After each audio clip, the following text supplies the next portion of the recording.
यहाँ फ्रेंड्स, जैसा कि आप सभी ने थंबनेल में देखा है कि क्या होगा उत्तराखंड एनआईएस डीएलएड का।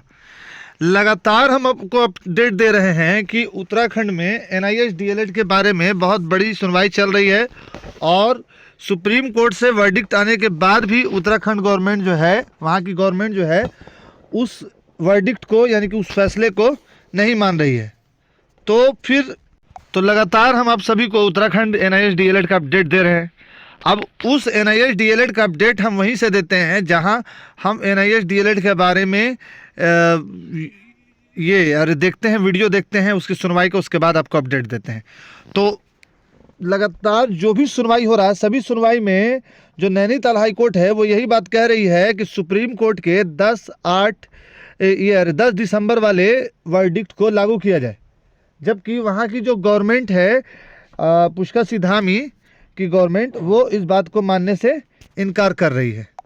तो पूरा मामला यही है कि गवर्नमेंट वहाँ पास एनआईएस डीएलएड की वैलिडिटी को मौजूदा बहाली में या आने वाली बहाली में लेना नहीं चाह रही है। अब देखिए, ज़्यादातर मामला जो होता है, अगर डिग्री के वैलिडिटी की मामला आती है तो ज़्यादातर मामला जो है स्टेट गवर्नमेंट अपने में सुलझा लेती है। जैसे बिहार में हुआ कि बीएड वाले 1 to 5 में एलिजिबल नहीं है, तो जो लोग बीएड से 1 to 5 में बिहार में आ चुके थे वो कल भी 1 to 5 में थे और आज भी 1 to 5 में है, और अब तो और विशिष्ट शिक्षक बन गए हैं। तो यहाँ पर क्या हुआ कि बिहार सरकार उसको प्रोटेक्ट की। तो उत्तराखंड में भी यही पूरा मामला जो है हो रहा है कि वहाँ की सरकार नहीं चाह रही है कि एनआईएस डीएलएड को लें। कुछ हमारे व्यूवर हैं जिन्होंने कमेंट किया है, उनके कमेंट को हम पढ़ रहे हैं और जवाब दे रहे हैं।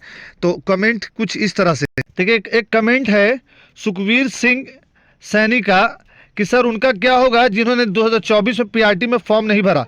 तो देखिए, अगर वैलिडिटी मिल जाएगी तो 2024 में फॉर्म भरने का भी हो सकता है कि आपको चांस मिले। जवाब मेरा ये है। एक और कमेंट है कि सर उत्तराखंड के प्राइमरी टीचर फॉर्म दोबारा आएगी क्या एनआईएस वालों के लिए भरने के लिए? तो हाँ, अगर वैलिडिटी मिल गई और गवर्नमेंट, उत्तराखंड की गवर्नमेंट अगर मान गई कि एनआईएस डीएलएड वैलिड है मौजूदा बहाली आने वाली बहाली में, तो हो सकता है कि आपको भी मौका मिल जाए दोबारा फॉर्म फिलअप करने के लिए। नेक्स्ट कमेंट, एक व्यूवर ने यह कमेंट किया, राम बजरंग बली, ये व्यूवर हैं, लिखते हैं कि क्या गुड न्यूज़ है आया, 24 घंटा तो हो गया, अभी तक कुछ नहीं हुआ भैया जी।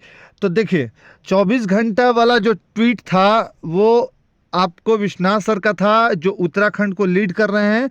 और वहाँ उत्तराखंड इसमें नैनीताल हाई कोर्ट में जो जज साहब थे, उन्होंने ये स्टेटमेंट दिया था कि 24 घंटे के अंदर अंदर सुप्रीम कोर्ट के वर्डिक्ट को उत्तराखंड सरकार जो है इम्प्लीमेंट करे। तो इसका जवाब ये है कि अब वहाँ की गवर्नमेंट के ऊपर है कि उसको गवर्नमेंट जो है सुप्रीम कोर्ट के वर्डिक्ट को कैसे लेती है या कैसे लागू करती है। अरे भाई, कब होगा ये समझ नहीं आता है। देखिए, होगा ज़रूर, थोड़ा सा पेशेंस रखिए, होगा ज़रूर, क्योंकि सुप्रीम कोर्ट में भी पेशेंस रखा गया था, तब जाकर के 10 दिसंबर को फाइनल वर्डिक्ट आया। तो ये सारा कमेंट था और मैंने आपको कमेंट पढ़ करके सुनाया। तो प्लीज़ आप पेशेंस रखिए, उत्तराखंड के कैंडिडेट आपके पक्ष में ही होगा। गवर्नमेंट नहीं चाह रही है, उससे कोई मतलब नहीं है, क्योंकि कोर्ट आपके सपोर्ट में है। तो ये एक छोटा सा इन्फॉर्मेशन था आप सभी के लिए कि आप बार बार ये कमेंट कर रहे हैं कि आप ऐसा वीडियो बनाते हैं कि अब वैलिड हो गया और अभी तक कुछ नहीं हुआ। तो हम उसी वीडियो, जो भी इन्फॉर्मेशन देते हैं, तो हम ऑथेंटिक देते हैं। ऑथेंटिक मतलब जो हम सुनवाई को देखते हैं और जज साहब के स्टेटमेंट को समझते हैं, उसके बाद हम वीडियो बनाते हैं। तो जज साहब का स्टेटमेंट ये था कि 24 घंटे के अंदर इंप्लीमेंट किया जाए सुप्रीम कोर्ट के वर्डिक्ट को, और जो अभी तक इंप्लीमेंट नहीं हुआ। दूसरी सुनवाई हुई, उसमें भी यही बात बोला गया कि आप क्यों नहीं कर रहे हैं। तो जहां गवर्नमेंट चाह जाती है वहां वैलिड हो जाती है। जैसे पंजाब में आसानी से वैलिड हो गया एनआईएस डीएलएड, तो अभी उत्तराखंड गवर्नमेंट नहीं चाह रही है। तो हो सकता है कि 2-4 दिन में वैलिडिटी इसको मिल जाए। तो ये था एक छोटा सा वीडियो आप सभी के लिए, एनआईएस डीएलएड उत्तराखंड वाले के लिए। Thanks for watching, visit again.